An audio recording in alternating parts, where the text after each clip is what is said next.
surtout la diffusion d'un PowerPoint. Très bien. Elisabeth, bonsoir. De mon côté, c'est tout ce que tu as dit. À la fois un PowerPoint, à la fois des sous-salles, à la fois des sondages et des questions liées au fait de partager des PowerPoint dans les sous-salles. Ok. Très bien.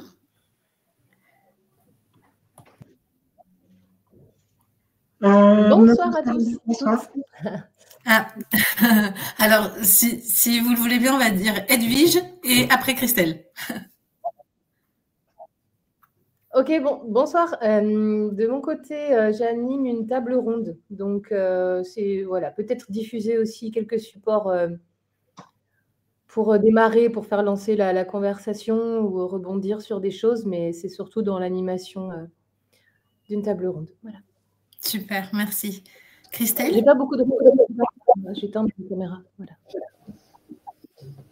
Pour ma part, ça devrait être PowerPoint et je vais écouter un petit peu ce qui se passe et voir si je peux grappiller des idées pour enrichir la vision. Ok, super. Bienvenue aux personnes qui nous rejoignent. On était en train juste de faire un petit tour de table pour savoir quel allait être votre besoin concernant votre animation. Donc, est-ce que c'était diffuser des PowerPoint, faire des sondages, créer des sous-salles, etc. Ça me permettra donc de diriger un petit peu la session. Donc, pour les personnes qui viennent de nous rejoindre, vous pouvez activer votre caméra et votre micro et nous partager du coup quel serait le besoin. Sandrine, je vois que ton micro est activé. Est-ce que tu veux nous dire ton besoin? Oui, bonjour. Eh ben, moi, je vais animer une session co-développement. Donc, j'aurais besoin d'activer un tableau blanc, en tout cas, pour récolter les éléments et idéalement même qu'on puisse les enregistrer, enfin, en tout cas, qu'ils puissent repartir avec. Ok, très bien. Voilà. Et est-ce que Colombine ou Florence, vous voulez prendre la parole pour nous partager le besoin que vous auriez sur vos sessions en ligne?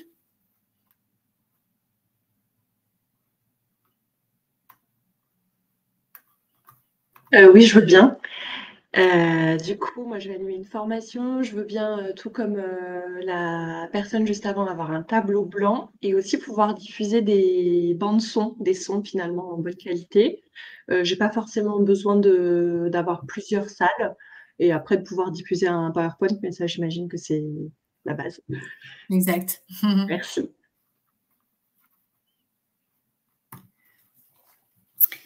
Et Florence, est-ce que tu as la possibilité d'activer ton micro et de nous partager le besoin?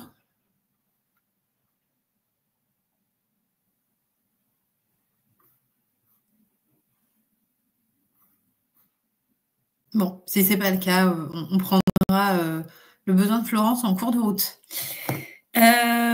Alors, ce que je vous propose, donc déjà quand vous arrivez sur Global, vous voyez que vous êtes sur une table centrale et que vous pouvez voir les participants autour de bulles. Ils ont la possibilité d'activer leur caméra ou leur micro, tout comme vous. Mais en tant qu'animateur, vous aurez aussi la possibilité d'éteindre leur micro, ce qui peut être un peu aidant des fois quand il y a des bruits parasites. Pour faire ça, il suffira de passer juste sur leur bulle et vous aurez de quoi couper leur micro. Quand vous arrivez, donc ce que je vous invite à faire, c'est activer en haut à droite votre caméra, votre micro. Si jamais vous avez des problèmes de son ou d'image, ou que un de vos participants a des problèmes de son ou d'image, dans 90% des cas, ça se résout en actualisant la page. Donc la page web, en relançant la page web. Si jamais cette personne a encore des problèmes, vous pouvez l'inviter, ou en tout cas les bénévoles qui seront avec vous également, à cliquer sur les 3 petits points qui sont en haut sur la barre en fait sur la barre salle du festival de l'apprendre, vous avez votre caméra, votre micro, le petit onglet pour lever la main et 3 petits points. Une fois que vous cliquez sur ces 3 petits points, il y a configuration webcam audio. Et ça permet déjà de régler un certain nombre de problèmes. On conseille bien sûr et aux intervenants et aux participants de plutôt se connecter sur un ordinateur parce que l'affichage global sur un téléphone n'est vraiment pas la plus sympa. Donc voilà, on donnera plutôt cette consigne.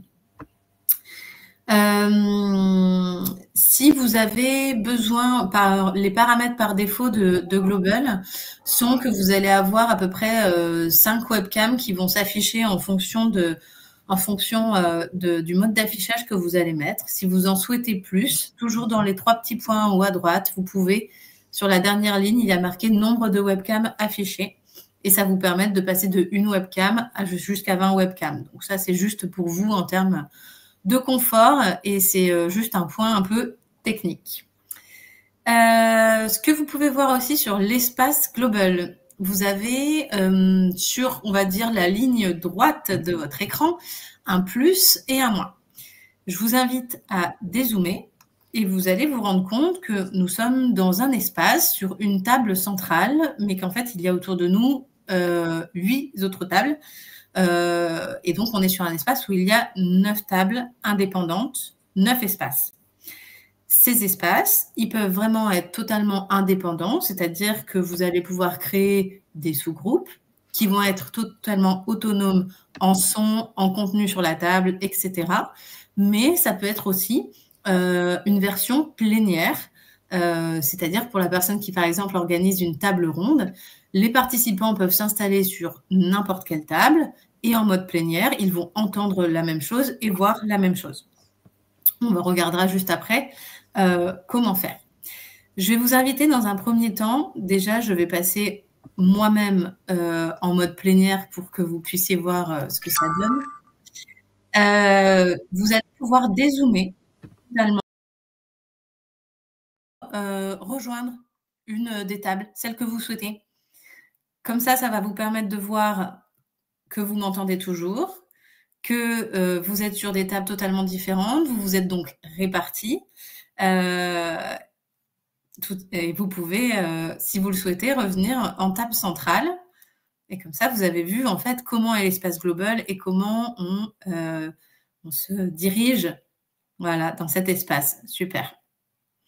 Est-ce que vous m'avez bien toujours entendu lorsque vous étiez sur les autres salles? Oui. Ah, merci beaucoup. Quelqu'un a pris la main sur la diffusion du PowerPoint. Donc ça, c'était pour vous montrer comment on zoome, on dézoome et comment on se déplace dans l'espace. Ce que je viens de faire, c'est de créer du coup un mode plénière. Pour créer ce mode, vous avez normalement en bas, la barre d'outils qui est en bas, vous avez mode d'affichage. Le premier mode d'affichage, c'est un mode bulle, c'est celui sur lequel on est actuellement. Le deuxième vous permet d'agrandir le contenu et là, vous allez plutôt voir uniquement le PowerPoint et peut-être la bulle de l'intervenant ou des personnes qui parlent, des prises de parole sur la gauche. En tant qu'animateur, vous allez pouvoir synchroniser pour tout le monde ce mode d'affichage. Donc ça, c'est en fait le troisième bouton qui est en bas à droite, enfin en bas de la barre et qui s'appelle synchroniser mon mode d'affichage pour tout le monde. Ce que je vais faire, c'est que pour que vous puissiez avoir accès à tous les boutons, je vais vous passer tous en mode animateur. Je vous demande juste de faire attention à ne pas éteindre l'enregistrement qui est actuellement en cours, c'est-à-dire ne pas appuyer sur le bouton stop lorsque vous passez votre souris sur la table. Alors, ça va juste demander une petite manipulation pour vous donner l'accès en tant qu'animateur. Je vais ajouter toutes les personnes présentes, puisque vous serez normalement tous animateurs de cet espace. Hop là. Donc, normalement, là, vous avez les droits, donc vous allez avoir accès à tous les boutons. Donc, en bas, bien tous les modes d'affichage possibles. Et puis, lorsque vous regardez dans sur la droite, vous avez, on va dire, un petit onglet où il est marqué « Participants ». Juste à gauche, il y a un bouton avec des bonhommes verts. Si vous cliquez dessus, il vous donne le mode d'animation. Vous pouvez choisir de passer en table indépendante. Et là, donc, chaque table sera indépendante et c'est donc les sous-groupes, soit en table synchronisée. Et là, toutes les tables auront le même contenu et la même diffusion. Est-ce que ça, c'est bon pour vous? Est-ce que vous voyez bien les boutons?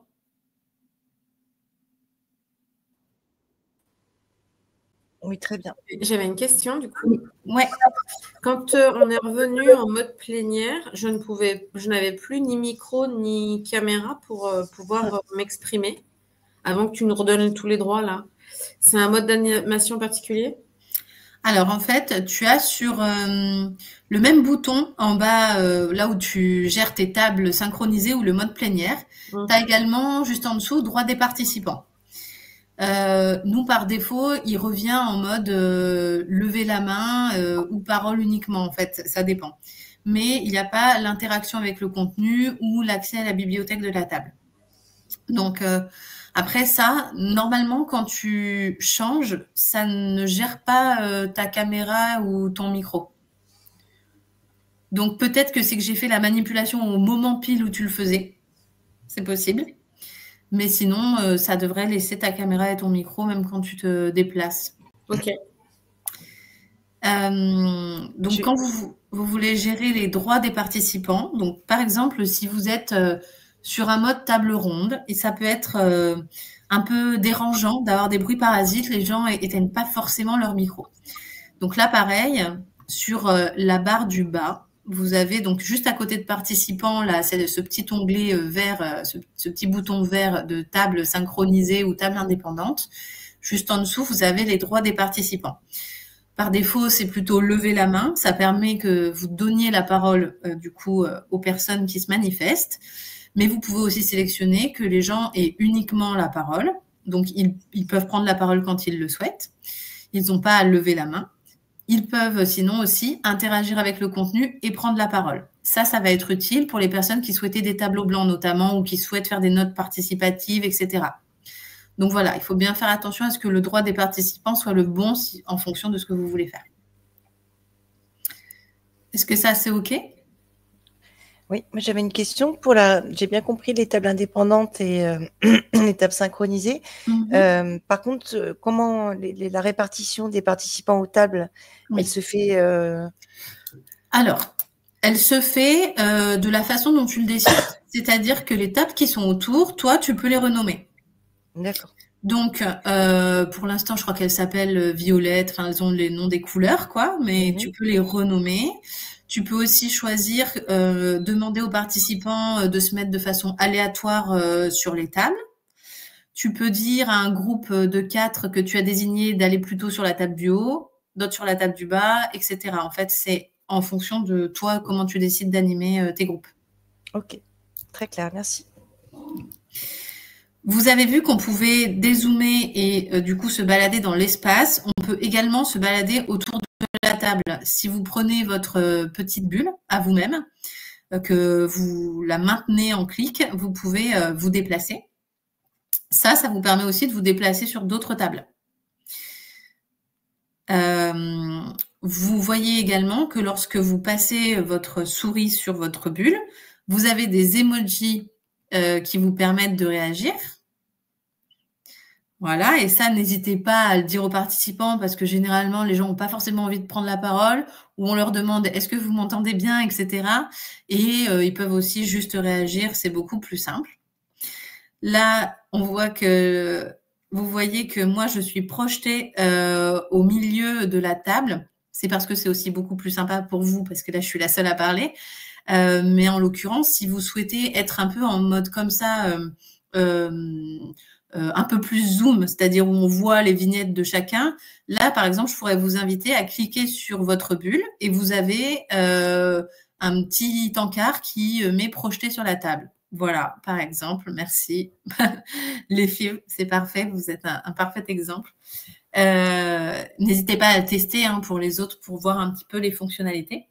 Ce que j'ai cherché, c'est comment on partage son écran, parce que je ne vois pas. Oui, alors on n'y est pas encore, on va y arriver. Ok, ça marche. Pour l'instant, on fait le tour de l'espace et de comment fonctionne l'espace pour que vous soyez assez à l'aise dessus. Okay. Je viens aux fonctionnalités juste après.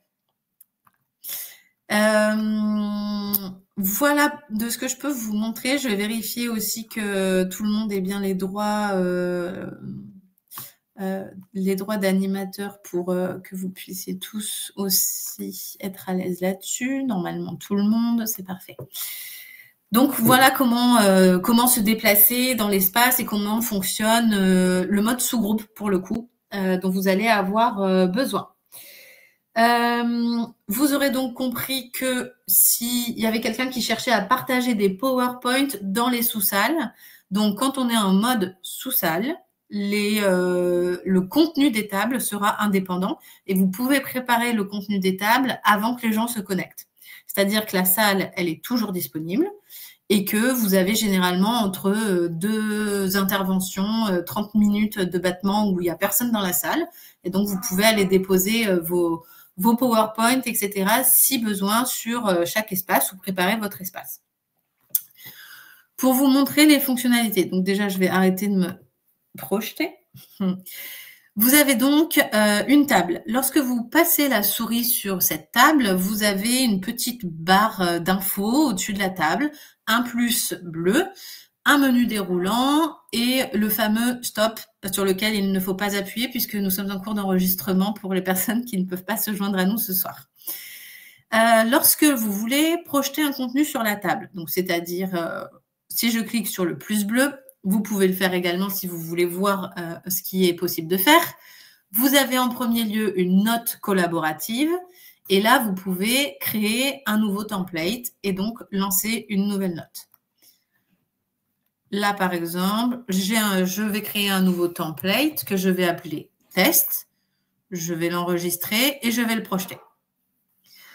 Là, juste le temps que ça charge, vous devez normalement voir qu'on est sur une sorte de mur blanc qui est une note collaborative et du coup, chacun doit pouvoir venir écrire dessus. Je vous invite à essayer.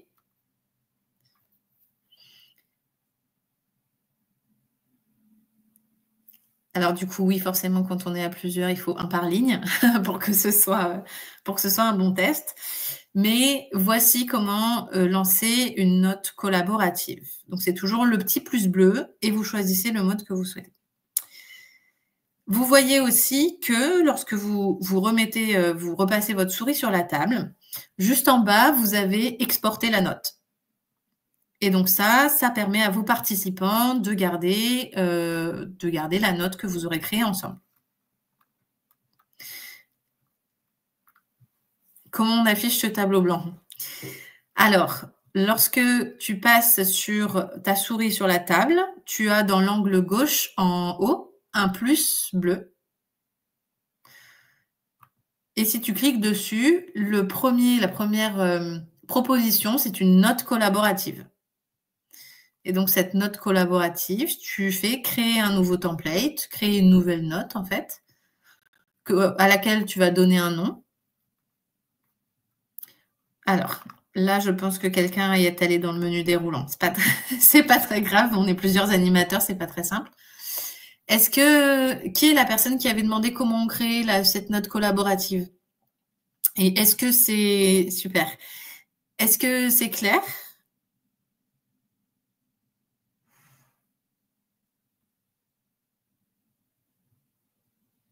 Yes. Bon, trop chouette, merci beaucoup. Deuxième possibilité, vous cliquez toujours sur le petit plus bleu et là, vous avez en deuxième possibilité document. Une fois que vous cliquez sur document, il vous laisse la possibilité soit d'importer un document à partir de votre ordinateur, de Google Doc, d'un Dropbox ou de partager en fait un contenu qui est déjà chargé sur la table. Nous, en l'occurrence, vous voyez, on a une présentation type PowerPoint de la Maison de l'Apprendre et un PowerPoint webinaire. Donc, on pourrait choisir de les diffuser directement ou d'aller chercher en fait dans notre ordinateur un autre document. Une fois que je clique, vous voyez mon PowerPoint, il se met comme ça. Les modes d'affichage, quand on commence à être sur du PowerPoint, ils sont importants parce que vous voyez que la table n'est pas non plus très grande. Et si je vais sur ce genre de slide qui est assez petite, bon, la personne peut zoomer, mais c'est pas fou. Dans ce cas-là, je vous invite à passer en mode d'affichage en bas, agrandir le contenu, ce qui permet aux personnes d'avoir le PowerPoint plutôt en grand format et d'avoir les bulles de prise de parole des animateurs à côté, et c'est quand même un peu plus lisible. Donc ça, c'est vraiment comment diffuser son PowerPoint. Le petit plus, document, vous chargez votre PowerPoint et vous avez en bas, dans la petite barre de gestion de la table, de quoi diffuser les slides petit à petit. Excuse-moi, j'ai pas vu où tu avais cliqué pour passer à ce mode d'affichage. Alors, tu vois, en bas de ton écran. Ah non, c'est bon, merci, ok. Pas sur la table, mais sur la barre de tâches qui est la permanente. Exactement. Ok. Et si on affiche en grand écran, tout le monde verra en grand écran. C'est pas chaque utilisateur qui a besoin de passer en mode affichage. Alors, il y a deux choses. Vous avez un premier mode d'affichage qui met afficher les bulles. Le deuxième, agrandir le contenu. Et le deuxième, plein écran. Plein écran, c'est plutôt personnel. Mais pour les deux autres, si vous souhaitez que les participants en fait aient la même vue que vous, et parce que souvent c'est plus simple parce qu'ils ne maîtrisent pas forcément tout de l'outil, vous avez encore un autre petit bouton tout à droite qui marque synchroniser mon mode d'affichage pour tout le monde. Ah d'accord, ok. N'hésite pas à le tester là si tu veux, à mettre un mode d'affichage et à faire synchroniser mon mode d'affichage pour tout le monde. Ok. Voilà. On vient de passer en mode... Est-ce que quand on est dans ce mode d'affichage, les participants peuvent réagir, mettre des pouces en l'air, des émoticônes ou pas forcément? Alors non, c'est uniquement sur la version bulle où ils peuvent réagir. Par contre, s'ils prennent la parole, ils vont s'afficher là sur la barre qui est à gauche, prise de parole. C'est-à-dire que les participants ont toujours une vue sur la personne qui est en train de parler ou les personnes qui sont en train de parler. Et est-ce que si on utilise un tableau blanc, on peut avoir ce mode d'affichage et ils peuvent écrire en collaboratif sur ce mode d'affichage? Oui, par exemple, là, si je remets cette note collaborative,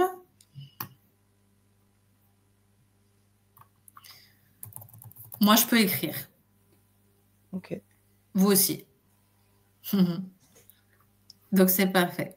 Je vais repasser à quelqu'un m'a projeté. Parce qu'on peut faire ça aussi. On peut projeter les gens sur la table. Moi, je me suis trompée de bouton, pardon. Moi, c'est pas très grave. Au moins, comme ça, on teste les outils. Autre chose qui peut être assez intéressant aussi dans ce que vous pouvez projeter, vous voyez que vous avez aussi, alors je vais pas forcément tout faire, mais vous avez YouTube.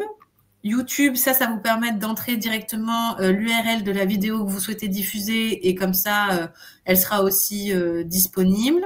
Le partage d'écran, ça paraissait être quelque chose d'intéressant. Donc, vous cliquez sur partage d'écran et ensuite sur démarrer. Et là, comme sur tout outil de visioconférence, vous allez choisir si vous voulez partager toutes vos fenêtres, une seule fenêtre, et si oui, laquelle, etc. Je vais vous faire un test qui va être pas forcément super beau parce que on va se voir en plusieurs fois. Mais par exemple, là, voilà, je vous partage mon écran. Et vous pouvez passer du coup en mode plein écran si c'est mieux pour vous. Où est-ce qu'on fait ce partage d'écran? Toujours sur le petit plus bleu en haut de la table. En fait, tu as toute une liste de contenus potentiels. La note collaborative, un document, un tableau, un partage d'écran, voilà, un lecteur vidéo, etc., etc. Et donc, une fois que tu choisis ce que tu veux, ça te permet de sélectionner ce que tu veux partager.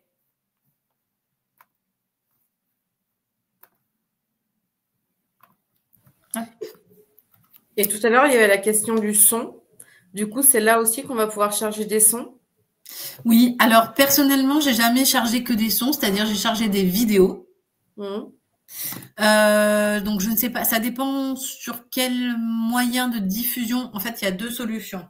C'est soit vous diffusez, vous, dans l'espace où vous êtes, et du coup, les participants vont l'entendre via votre micro. Soit vous avez une bande son qui peut être sur YouTube, et dans ce cas-là, vous pouvez la partager. Soit vous avez alors les applications externes, je m'en suis pas non plus servi, donc à voir. En fait, ça dépend, c'est avec quel outil vous diffusez du son. Ok, je sais pas. Ça dépendait pour moi aussi de Global. Ok. Peut-être ce sera à tester. À tester dans la salle d'entraînement dans les semaines à venir. Et si jamais c'est un problème, il y a l'équipe Global qui est hyper dispo aussi pour répondre à ces questions. Donc, on pourra faire la mise en lien au besoin. Merci. On a vu les déplacements, les modes d'affichage, les emojis, partager du contenu, diffuser son PowerPoint. Autre chose qui va être aussi important pour vous, c'est d'enregistrer vos sessions si vous souhaitez que ce soit accessible en replay aux gens qui n'ont pas pu venir y assister ou même après toute l'année sur la chaîne de la Maison de l'Apprendre. Donc, quand vous arrivez, une fois que vous souhaitez lancer votre animation, conférence, table ronde, etc., vous allez passer votre souris sur la table et aller sur les 3 petits points qui sont dans l'angle droit de la table. Et là, vous allez avoir, en l'occurrence, actuellement, il est marqué « Arrêter l'enregistrement » parce qu'on est en cours d'enregistrement, mais sinon, il est marqué « Lancer l'enregistrement ». Et à l'inverse, quand vous souhaitez l'arrêter, vous revenez ici et vous cliquerez sur « Arrêter l'enregistrement ». Est-ce que ça, c'est OK pour vous ? Oui, et le lien d'enregistrement, du coup, il est envoyé directement aux participants. Comment ça se passe après? L'enregistrement, il va sur la plateforme Global. Donc, c'est-à-dire, nous, les enregistrements sont tous sur cet espace. Okay. Et après, on a accès à tout. On les télécharge, on les met sur YouTube et là, ils deviennent accessibles à tous. OK. Donc, généralement, ils sont plutôt accessibles après le festival. OK. Tout à l'heure, vous avez parlé de salles d'entraînement. Ouais. Du coup, je voulais rebondir dessus. Est-ce que c'est possible pour ces entraînements d'être à plusieurs? Par exemple, si moi je viens et qu'il y a un de mes collègues pour qu'on soit sûr qu'on teste l'audio, que ça puisse être accessible? Bien sûr, vous pouvez y être à plusieurs. Il vous suffira de partager le lien de la salle d'entraînement qu'on va vous partager avec cette personne. Étant donné qu'on vous aura donné les droits d'animateur, il faudra juste lui ajouter les droits d'animation aussi. Et si vous avez des difficultés là-dessus, vous pouvez nous écrire pour qu'on le rajoute nous. Ce que vous pouvez faire aussi dans la salle d'entraînement, c'est comme vous avez vu qu'il y a 9 tables, vous pouvez aussi être à plusieurs organisations à tester en même temps, chacun sur une table, etc. Une fois que les tables sont en mode indépendante, vous gérez vos modes d'affichage, vous gérez votre son, vous gérez vraiment tout comme si vous étiez seul dans l'espace. Donc voilà, pas de souci non plus pour être à plusieurs sur l'espace d'entraînement.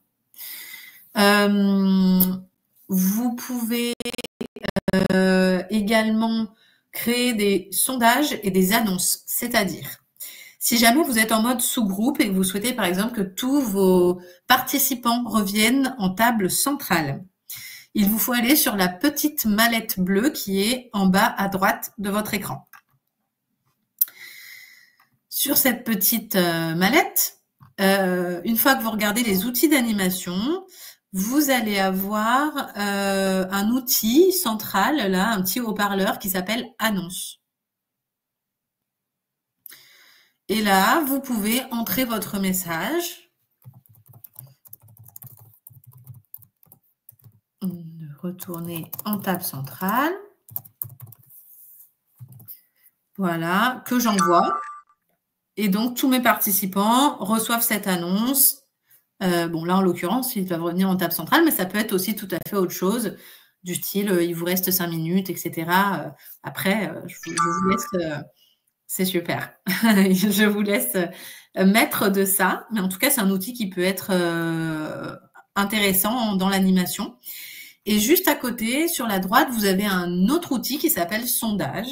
Et là, pour les personnes qui avaient besoin d'un sondage, vous avez des sondages, pour ceux qui sont déjà venus sur Global, vous pouvez avoir des sondages personnels. Sinon, vous créez un nouveau sondage. On va vous demander d'écrire votre question, de choisir si c'est une réponse unique ou multiple, d'entrer vos réponses et d'enregistrer. Une fois, on peut faire le test. Par exemple, on va faire un test, choix multiple, et on va dire oui ou non. Je vais enregistrer mon sondage, et une fois qu'il est enregistré, j'ai lancé le sondage. Là, normalement, en tant que participant, vous avez, voilà, le sondage s'affiche et vous pouvez répondre. Moi, j'ai une vue du coup sur le nombre de réponses et donc le pourcentage, etc. Une fois que c'est fait, je clique sur « Arrêter le sondage ». Je peux exporter les résultats si je le souhaite, ou alors je peux le diffuser sur la table. C'est-à-dire que voilà, si vous voulez partager le résultat du sondage à tous les participants parce que c'est un dialogue derrière qui se fait, vous pouvez aussi tout à fait le faire. Et ça, en l'occurrence, là, j'ai juste cliqué sur des boutons comme si je cliquais sur « Suivant ». Donc, voilà, si quelqu'un veut tester ça et lancer un nouveau sondage, c'est aussi tout à fait possible pour le tester.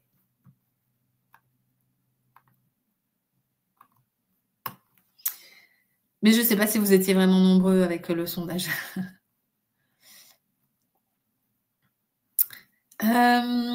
Voilà ce que je peux vous dire. Je vérifie, mais je crois qu'on a fait un bon point. On a vu les choses les plus importantes.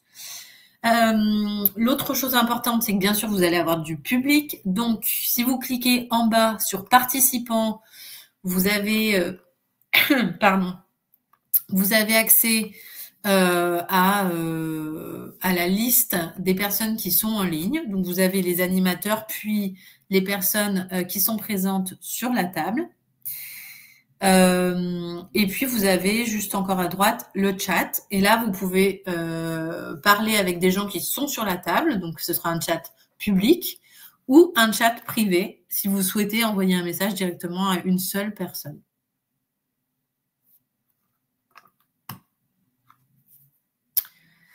Petite info pour l'enregistrement. Vous pourrez, bien sûr, on va vous donner un petit texte d'introduction de votre session parce que au moins ça vous permet de poser le cadre aussi de Global, du fonctionnement, que tout le monde éteigne les micros si besoin, etc. Mais il est important de préciser que sur les enregistrements de Global, ne sont enregistrés que le contenu qui est projeté sur la table et les personnes qui prennent la parole. Donc, normalement, plutôt les animateurs. Donc, pour les personnes qui ont des questions de droit à l'image, etc., en l'occurrence, c'est pas un problème parce que si elles ne veulent pas prendre la parole, elles ne seront pas filmées et elles ne sont pas enregistrées. Par contre, si vous partez sur des sous-groupes, sachez que seule la table centrale est enregistrée. Parce qu'on part du principe aussi que si on est sur des sous-groupes, c'est un travail qui se fait entre les personnes qui sont là présentes et on n'est pas sur un mode conférence avec quelque chose qui sera diffusé ou diffusable. Voilà, est-ce que j'ai à peu près répondu à toutes vos questions? Est-ce qu'on peut aller voir les fonctionnalités du tableau blanc, est-ce qu'elles sont équivalentes à ce qui se passe par exemple sur Miro, du type ajouter des images, qu'est-ce qu'on peut faire? Alors, on peut regarder ensemble, sachant que pour ma part, j'ai jamais utilisé le tableau blanc, mais on peut aller regarder. Ce que tu peux faire, je vois que si tu cliques sur le plus bleu, et là, tu as quelque chose qui s'appelle tableau blanc, pour le coup, vraiment. Et tu vois que tu as utilisé un template global.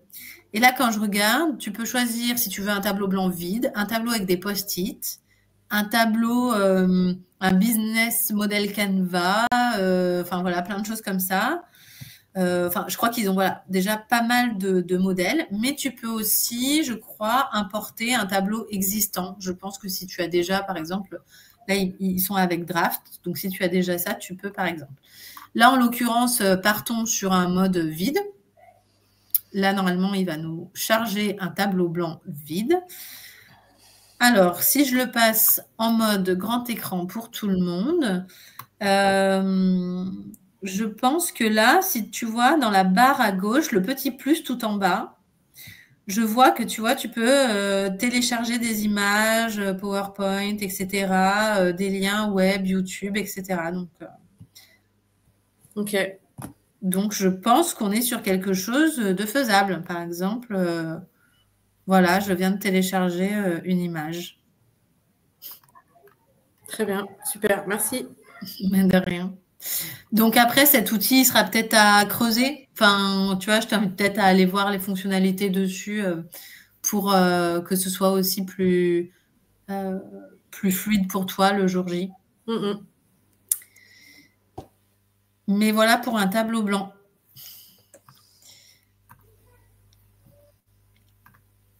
Alors, du coup, excusez-moi, je continue.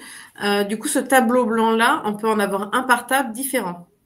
Ouais, exactement. Et si, quand on revient en plénière, les personnes veulent présenter leur tableau blanc à la plénière? Alors, dans ce cas, ce que je vais les inviter à faire, c'est, tu vois, il y a en haut du tableau une petite flèche d'export. Ok. Je suppose que c'est mieux qu'ils l'exportent et qu'ils viennent le charger après sur la table. Ok.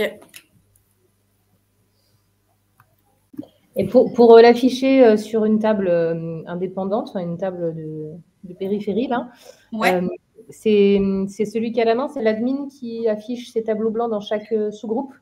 Alors ouais, c'est toujours les animateurs qui ont la main sur les outils. Vous pouvez donner les droits aux participants, mais c'est peut-être un peu prendre le risque s'ils ne maîtrisent pas forcément l'outil. Ouais. Vous pouvez aussi préparer à l'avance vos tables. C'est-à-dire qu'ils peuvent arriver que ce soit déjà un tableau blanc qui leur soit présenté. Ok, ouais, bien sûr. Ok, super. Mais alors, du coup, s'ils l'exportent de leur table, ils auront accès à l'exportation? Oui, puisque normalement, en fait, on a tous des... déjà, on a tous des petites, des banques d'images ou de dossiers, etc. Et en l'occurrence, si, alors il faudrait que je creuse le sujet, mais si j'exporte ça, je peux par exemple le télécharger. Je vais le télécharger en tant qu'image et on va voir ce que ça donne. Donc là, il me l'a téléchargé sur mon ordinateur. Et donc, si on enlève par exemple ce mode d'affichage et qu'on me demande de projeter, de partager, je vais aller sur le petit plus bleu, partager un document sur mon ordinateur et là, je vais aller chercher ce qui vient de se télécharger sur le tableau blanc. Et tout le monde pourra projeter. Et tout le monde pourra projeter. Merci. Un seul à la fois, mais tout le monde pourra projeter. L'autre chose aussi qui peut être intéressante, je suis en train de penser à ça, si jamais c'est beaucoup de manipulation, c'est de faire plutôt se déplacer les participants sur les tables sur lesquelles les tableaux ont été créés. Ça peut être pas mal, ouais. Ouais, ce qui peut éviter du temps de chargement, de machin et tout.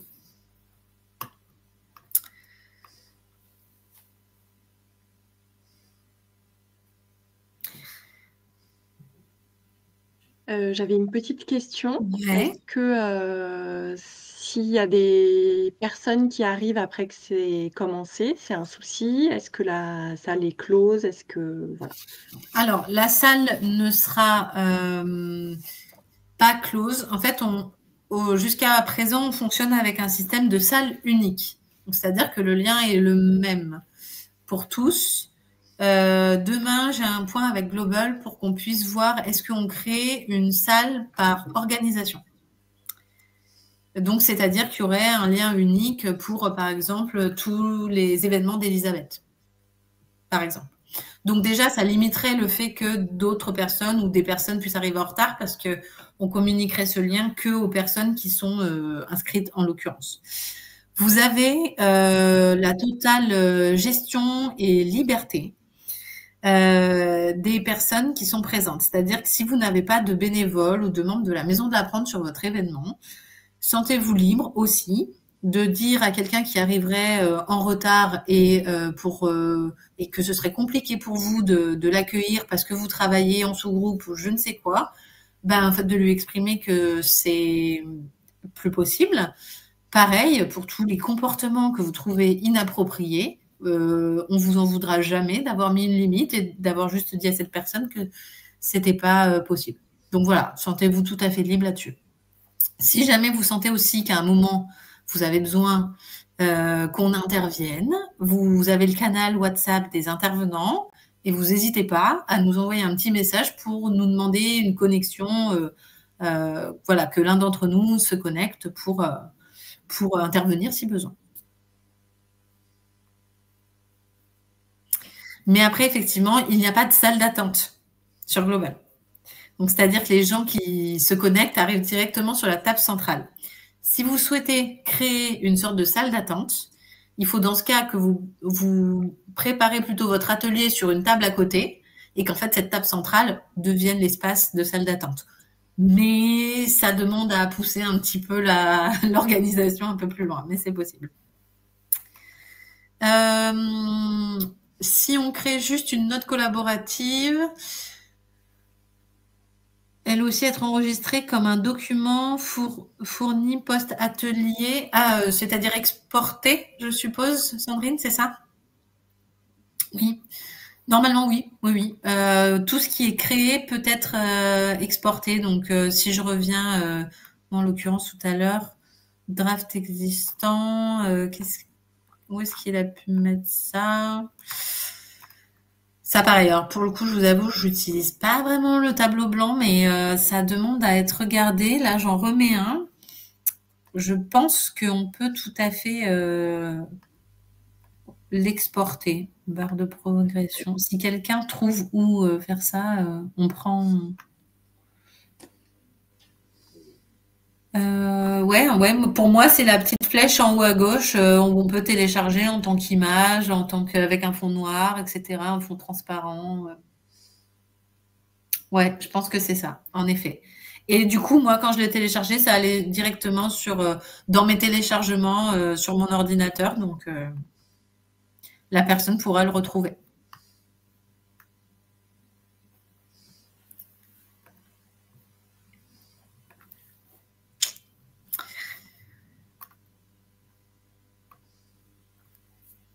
Est-ce que c'est bon pour vous? Est-ce que c'est plus clair? Oui, c'est très clair, merci. Bon, super. On va du coup, d'ici la fin de semaine, vous communiquer le lien vers la salle d'entraînement, sachant ce lien est aussi disponible depuis votre espace intervenant sur le site du festival. Donc, vous pouvez y aller dès à présent. Juste, on vous aura peut-être pas encore mis les droits d'animation. Donc, vous risquez d'être un petit peu, un petit peu bloqué. Mais on vous fait ça là sous peu, en tout cas pour que vous puissiez déjà, avant les vacances de Noël, tester tout ça, si besoin. C'est un outil hyper complet, vraiment génial. Et je me demandais s'il était gratuit, en libre accès, ou est-ce qu'il faut une licence? Alors non, c'est un outil qui est payant. Nous, on est en partenariat avec Global. Mais les adhérents à la Maison de l'Apprendre ont moins 20% sur l'abonnement. Okay. Donc voilà, si tu es intéressé, je t'invite à te rapprocher de Global et à notifier que tu es membre de la Maison de l'Apprendre. Mais oui, en effet, on le trouve quand même un peu plus sympa que ce qu'on connaît, type Zoom, etc. Donc voilà. Merci du coup à toutes et tous.